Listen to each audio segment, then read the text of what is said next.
Hello வணக்கம்.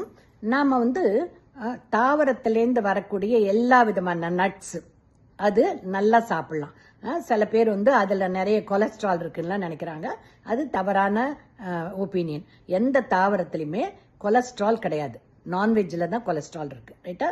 So நீங்கள் பாதாமோ இல்லை வால்நட்ஸு இல்லை வேர்க்கடலை முந்திரி பருப்பு இதெல்லாம் ஏதாவது ஒன்று அளவோட சாப்பிடலாம். ஓவராக சாப்பிட்டீங்கன்னா இட்ஸ் நாட் குட். அதே நேரத்தில் பாதாமில் தோலோட சாப்பிடணுமா தோல் இல்லாமல் சாப்பிடணும்னா நிறைய பேருக்கு டவுட்டு. எந்த ஒரு தாவரமோ தோலோட சாப்பிட்றது நல்லது. அதுலேயே நிறைய நியூட்ரியன்ஸ் இருக்கு, ரைட்டுங்களா? அதை ஊற வச்சும் சாப்பிடலாம், இல்லை அப்படியேவும் சாப்பிடலாம். ஆனால் அது குட் கொலஸ்ட்ரால் தான் இருக்கு. அது எதுவுமே கெடுதல் கிடையாது. அது பிரெயினுக்கு உடலுக்கு எல்லாத்துக்குமே நல்லது. அதனால இனிமேற்பட்டு தாவரத்திலேருந்து வரக்கூடிய எந்த நட்ஸ் வேணாலும் தைரியமா சாப்பிடுங்க. ஓகேங்களா?